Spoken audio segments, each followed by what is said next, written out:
we tested out a little bit. We're gonna make lactation cookies really quick. I have an adorable nephew who is on the way in February, and my sister-in-law does plan on breastfeeding, and these cookies are amazing, not only as like a snack for the whole family, but they are really good for having your milk come in. It's so hard to eat enough when you're breastfeeding, so these cookies are great, and we're gonna show you how quick it can be done. So the butter's already been at room temperature, ready to blend up pretty well. We're gonna use a cup of brown sugar. You can use a cup and a half, but I always find it sweet enough with just a cup. That did not want to come off, okay. And usually I can make this recipe in about 10 minutes from memory. We're gonna see if that works. Ooh, I do like to go ahead and start with my flax seeds. You need a tablespoonful, and you need to go ahead and do 4 tablespoons of water. So I just keep the flax seeds already ground up in the fridge. I know it's probably not the best way because they oxidize, but you know what? We're mom. There's just some corners you gotta cut. So I got the flax seeds in there, and we're gonna go add 4 tablespoons of water. 1, 2, 3, 4.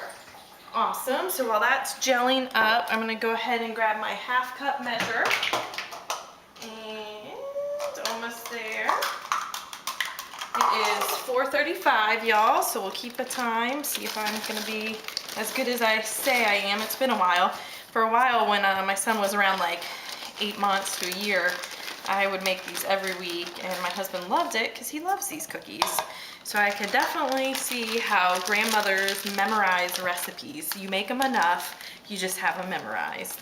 Okay, so we got our sugar in there. And then, let's see, I like to go ahead and get my teaspoonful full of dry ingredients first in here. So that involves some baking soda, some salt. Himalayan salt is really good, but this is just regular sea salt, and that will work fine. So I do a dry ingredient, teaspoon, salt, teaspoon, baking powder, or I'm sorry, baking soda, not powder, baking soda, teaspoonful there. And then we can use it, that's about the only teaspoonfuls you need that are dry, so then you can do the vanilla, because that's liquid. I like to just try and save dirtying spoons and try and avoid dirtying as little as possible. Okay, oh wow, this is a new one? Okay, so we got a teaspoon in there. Okay, and then we're gonna do some of the brewer's yeast.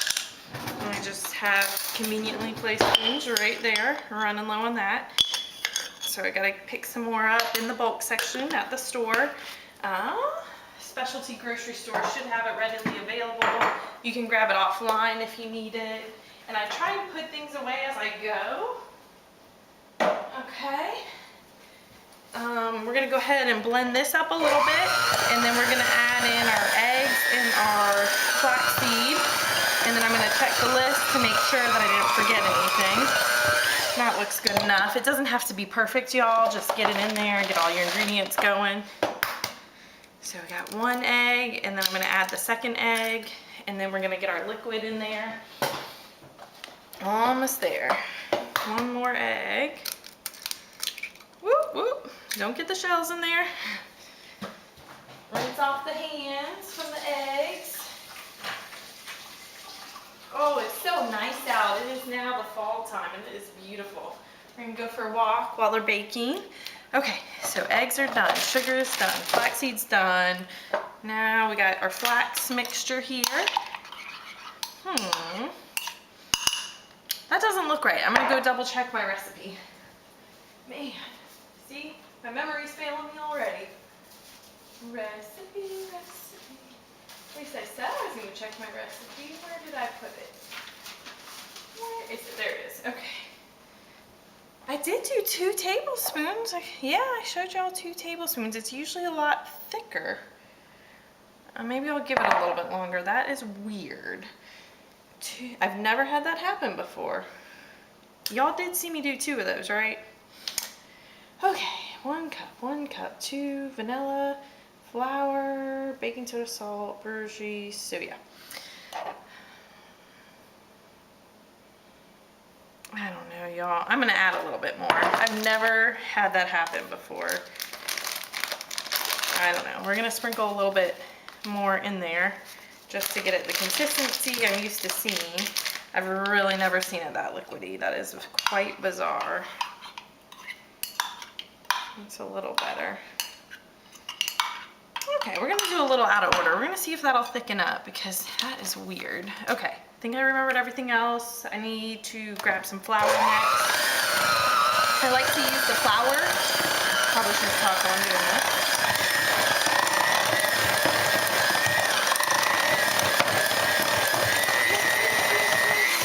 I like to use the flour that doesn't have any added iron in it. There's been some really interesting articles online about the dangers of fortified iron.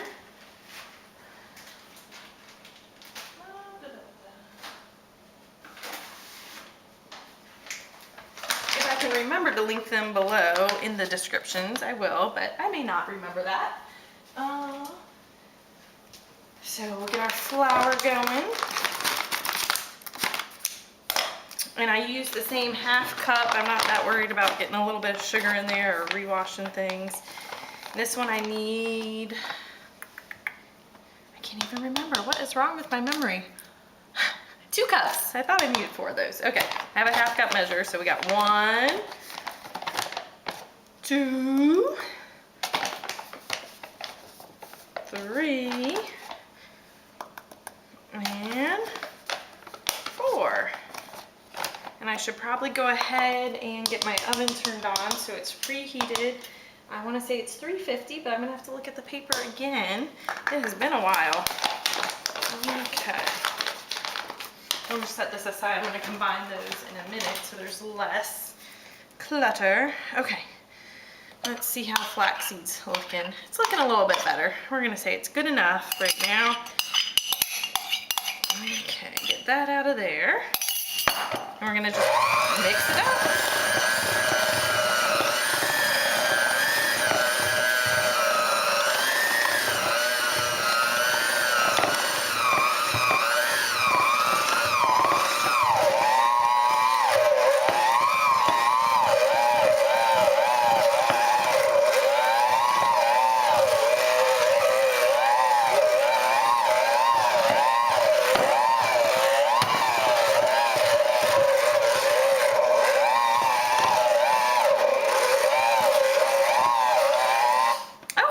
Good enough. It's getting warm. Jacket's coming off, and we're gonna go grab the oats out of the pantry and the chocolate chips.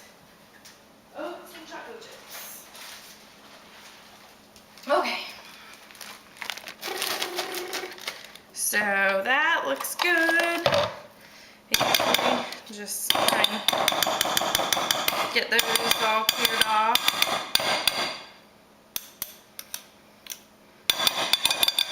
And then Dave can lick the rest. All right, put those in there, 1, 2, and then get our measuring. So you get a cup of chocolate chips. I like this Nestle dark chocolate. There's no like lecithin in them that I can find, but you never know. They hide things on the label.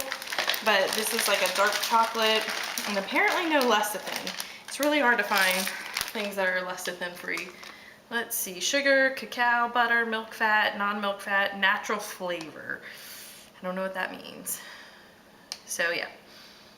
It does have partially produced with genetic engineering. Probably not a good thing, but it's, I don't know. Let me know if you find a better chocolate chip you ladies like, or men that like to cook.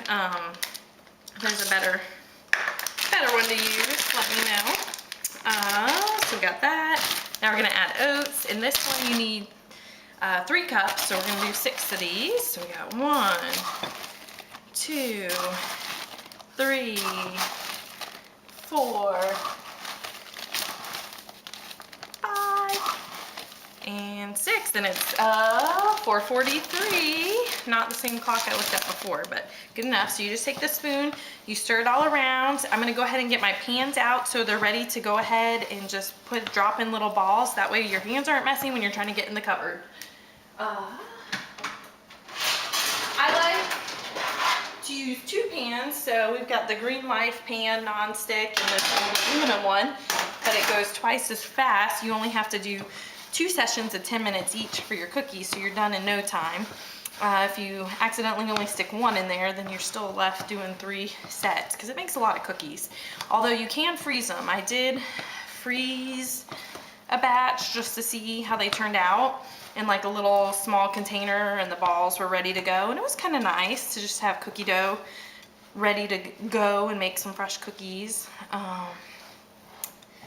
But yeah, this does make a lot. What is it? Yeah, 4 dozen cookies it'll make, or more, depending on how big or little you make your cookies. All right, so that looks about good. Dave is gonna be so excited when he comes home and there's the smell of fresh cookies. All right, so I just drop them here in little balls and we'll get them in the oven. I'm the only one home right now, so I can't really change the angle of the camera or even see if it's working. I have no idea. I'm new at this, y'all, so just wanted to show you how quick and easy it was. You can go ahead and make cookies quickly for people. I know holiday time is really nice for like cookie swaps, or just having some fresh on hand when you have friends over. These are relatively healthy-ish, maybe not, but healthier than what a store-bought thing. You can see all the ingredients that are going in it, control your butter, your oil, your flour. So what is it? My granny used to say, she used to feed us pound cake for breakfast, which was totally Southern and totally okay at Granny's house. It's got your flour, it's got your eggs, it's got your milk. You don't argue with Granny. If Granny says her grandkids can eat that for breakfast, that's what they can eat for breakfast. So we love Granny. She always stocked Yoo-hoos for us and those little tiny cinnamon rolls. So she was an awesome granny. Can't say enough positive things about her cooking in the day. Alrighty, almost got our first 2 trays ready to go. The oven's still preheating. I might should have started that a little earlier. They expand a little bit on these cookie sheets, but not very much, so you don't have to worry about them running together or somehow running off. Alrighty. Now you do have to play around with your oven. You don't want them too crispy, but you don't want them underdone or they're raw. Okay, rinsing off the hands. And we're gonna toss them in there for the 10-minute time. It's not quite preheated, but good enough. Alrighty. I like to put my Green Life tray on top, and then I like to put the aluminum one on the bottom. I don't know why, that's just my method. I've done it the other way once, and this is how I like it. All right, thanks guys. That is lactation cookies. I will try and have the recipe link below, and hope you guys enjoy. They are delicious. Bye. All right, here are our finished product lactation cookies, because I posted how-to videos before and people like to see the end product. So these are them, and they are amazing, I'm sure. I haven't tasted this batch, but I have tasted the cookie dough, and it is delicious. And now David is home, so he's able to record. But these are the cookies. All right, thank you. Oh yeah, get a close-up. Good idea, good idea.